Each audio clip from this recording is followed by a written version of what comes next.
पिछले एपिसोड में तांगचन human face daemon spider की स्पिरिट रिंग को एब्जॉर्ब कर रहा था। तभी वहां पर शावू आ जाती है। शावू को देख सभी खुश हो जाते हैं। शावू को तांगसन की चिंता हो रही थी क्योंकि तांगसन 2000 साल पुराने ह्यूमन फेस डेमन स्पाइडर की स्पिरिट रिंग को एब्जॉर्ब कर रहा था। इसके बाद हम डीन फेंडर को देखते हैं जो कि ग्रैंड मास्टर से बात कर रहा था। वह ग्रैंड मास्टर से कहता है कि आखिरकार तुम अपने घर वापस आ ही गए।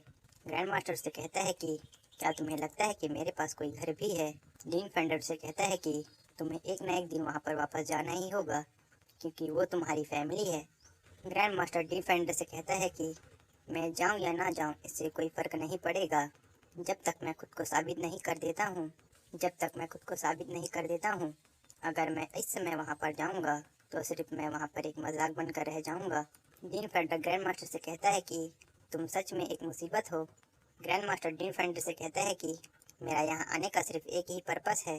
डीन फेंडर उससे कहता है कि हाँ मैं जानता हूँ तुम्हारा पर्पस तांगसन है, लेकिन तुमने बीबी दांग को एक ग्रैंड सोललैंड मास्टर बनाया है, क्या वो तुम्हारा प्रूफ नहीं है। ग्रैंड मास्टर डीन फेंडर को समझाता है कि बीबी दांग मेरा प्यार है ना कोई प्रूफ। और तुम्हें क्या लगता है तांगसन की मार्शल सोल क्या सिर्फ एक ब्लू सिल्वर प्लांट है। डीन फेंडर हैरान रह जाता है। इसके बाद हम फॉरेस्ट के अंदर शावू को देखते हैं जिसे तांगसन की चिंता हो रही थी। नियांग शावू को सहारा दे रही थी। तभी झाऊ जी कहते हैं कि तांगसन ने कर दिया, उसने खतरे को पार कर लिया है और अब वह सोल पावर के ट्रांसफॉर्मेशन की ओर बढ़ रहा है। तांगसन तो सच में एक मिरेकल है। वह अब तक 2000 साल पुराने ह्यूमन फिश डेमन स्पाइडर की स्प्लिट रिंग के आगे डटकर खड़ा हुआ है। अनराइवल ड्रैगन सरपेंट कपल सच में बहुत ज़्यादा खुशनसीब हैं जो उनकी पोती ने इस ह्यूमन फिश डेमन स्पाइडर की स्पिरिट रिंग को एब्जॉर्ब नहीं किया है।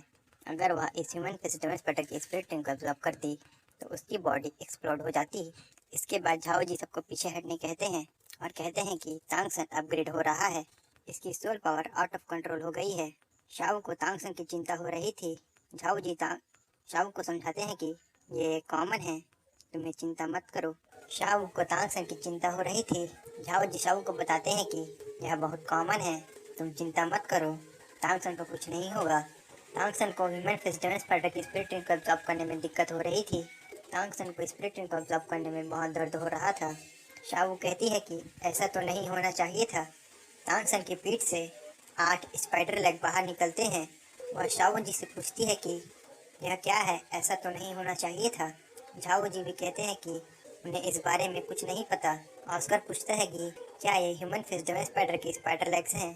तांगसन की blue cell plant out of control हो जाती है और वह तांगसन को कवर कर लेती है। ऑस्कर झाओ जी से पूछता है कि तांगसन के साथ क्या हुआ है।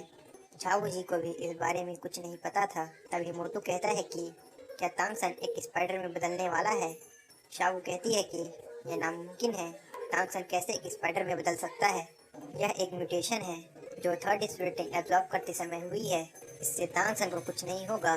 दायूं भाई झाओ जी से पूछता है कि अब हम क्या करें। झाओ जी कहते हैं कि हम सिर्फ इंतज़ार के अलावा और कुछ नहीं कर सकते हैं। इसके बाद हम तांगसन को देखते हैं जो कि मेडिटेशन में भी शाओ के बारे में सोच रहा था।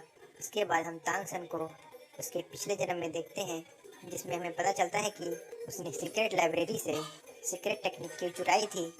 तांगसन एक आउटर डिसाइपल था, इसलिए उसे तांग क्लैन के इनर पार्ट में जाने नहीं दिया जाता था और ना ही उन्हें इनर क्लैन की सीक्रेट टेक्निक को सिखाया जाता था। तांगसन सीक्रेट स्क्रिप्चर को पढ़ना चाहता था, लेकिन उसे आउटर डिसाइपल होने की वजह से यह मौका नहीं मिल पाता है।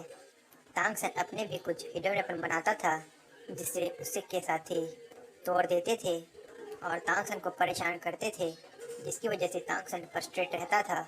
वे लोग तांगसन को पीटा भी करते थे, यहाँ तक कि जब उसने एल्डर से सीक्रेट लाइब्रेरी जाकर इनर क्लैन की टेक्निक को सीखने के लिए पूछा था, तब एल्डर्स ने भी तांगसन को सीक्रेट टेक्निक सीखने से रोक दिया था। तांगसन ने एल्डर से कहा था कि मैं जानता हूँ कि सीखने के लिए ये दुनिया अनंत है। मैंने आउटर क्लैन की सारी टेक्निक्स को मास्टर कर लिया है और मैं एल्डर से रिक्वेस्ट करता हूँ कि वे मुझे इनर क्लैन की इनर मार्शल आर्ट को सिखाएं और मुझे सीक्रेट लाइब्रेरी जाने की परमिशन दे दें। लेकिन एल्डर ने तांगसन को मना करते हुए कहा कि स्क्रिप्चर लाइब्रेरी तांग क्लैन की सबसे इम्पोर्टेंट जगह है। यहाँ तक कि इनर क्लैन के डिसाइपल भी वहाँ पर जाने के बारे में सोच नहीं सकते हैं। तुम्हें अपनी जगह पता होनी चाहिए। तांगसन एल्डर से कहता है कि वह हिडन वेपन को बारीकी से अध्ययन करना चाहता है और हिडन वेपन को डेवलप करना चाहता है, लेकिन एल्डर ने तांगसन को मना कर दिया और कहा कि मैं ग्रैंड मास्टर तांगलन से तुम्हें तांग क्लैन से बाहर निकालने के बारे में ज़रूर रिपोर्ट करूँगा। इसके बाद हम तांगसन उसके दोस्तों को देखते हैं, जिससे तांगसन की चिंता हो रही थी। शाओ तांगसन से कहती है कि ब्रदर, मैं वापस आ गई हूँ। तुमने कहा था कि तुम मुझे हमेशा प्रोटेक्ट करोगे, तो तुम अपना प्रॉमिस मत तोड़ना। इसके बाद हम तांगसन की इनर माइंड में देखते हैं, जहाँ पर वह तांग क्लैन में था। तांगसन तांग क्लैन की हिडन स्क्रिप्चर्स को पढ़ना चाहता था, इसलिए वह सीक्रेट लाइब्रेरी जाकर हिडन वेपन्स के बारे में और सीक्रेट टेक्निक के बारे में पढ़ना चाहता था। स्क्रिप्चर लाइब्रेरी में 3 लेवल की सुरक्षा है, जहाँ पहले लेवल में गार्ड पहरा देते हैं, वहीं दूसरे लेवल में 3 एल्डर अपने हिडन वेपन के साथ पहरा देते हैं। इसके बाद तीसरे लेवल में सीक्रेट स्क्रिप्चर रखे हुए हैं। तांगसन पहरेदारों को मारकर आसानी से सीक्रेट लाइब्रेरी के अंदर जा सकता था, लेकिन वह अपने तांग क्लैन से बहुत प्यार करता था, इसलिए वह हलचल करके सभी पहरेदारों को दूसरी तरफ भेज देता है।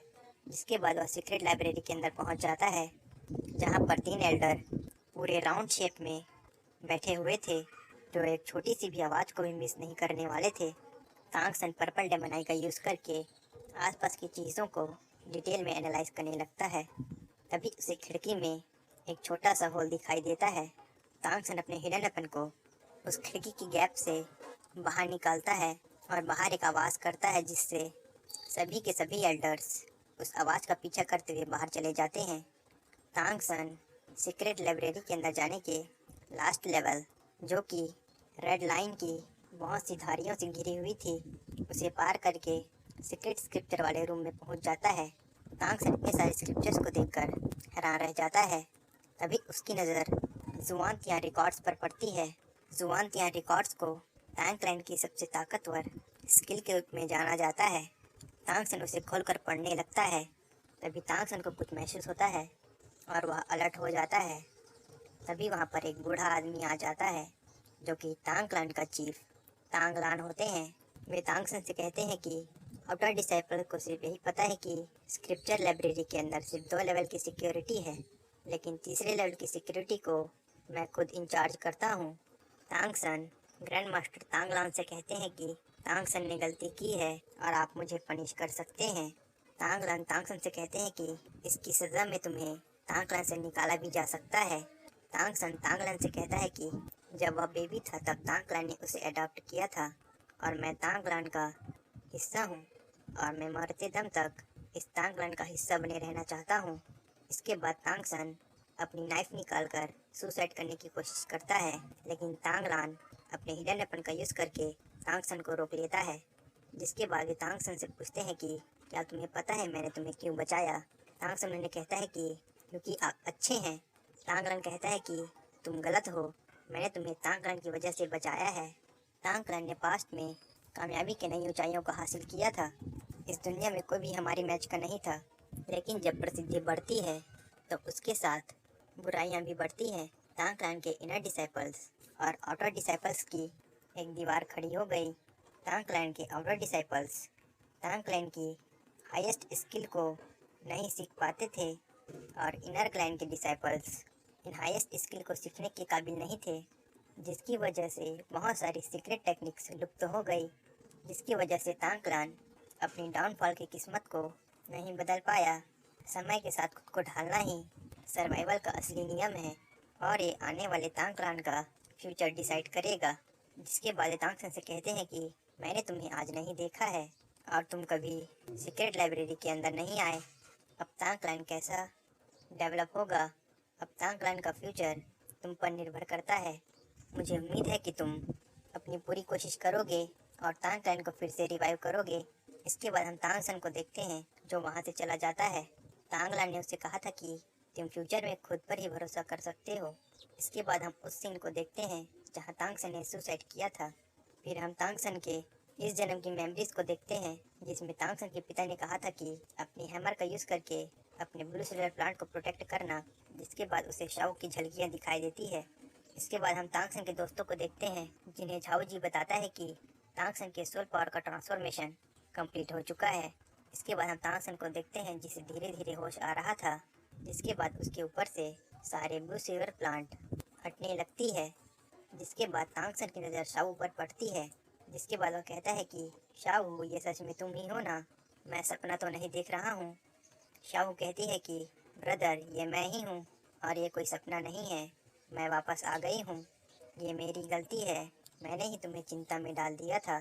तांगसन शाओ से कहता है कि ये मेरी गलती है, जो मैं इस काबिल नहीं हूँ कि तुम्हें प्रोटेक्ट कर पाऊँ। शाओ तांगसन से कहती है कि इसमें तुम्हारी कोई गलती नहीं है। तांगसन शाओ से पूछता है कि क्या तुम हर्ट हुई हो? तभी वहाँ पर दाइमो भाई आ जाता है और अपना चेहरा छुपाते हुए कहता है कि तांगसन, तुम्हारी बॉडी बहुत अच्छी है, लेकिन क्या तुम पहले अपना पैंट पहन सकते हो? शाओ शर्मा कर पीछे चली जाती है, जिसके बाद तांगसन पैंट पहनकर वापस आ जाता है। तांगसन के पीछे 8 स्पाइडर लेग्स आ चुके थे। तांगसन भी समझ नहीं पा रहा था कि यह किस तरह की सिचुएशन है।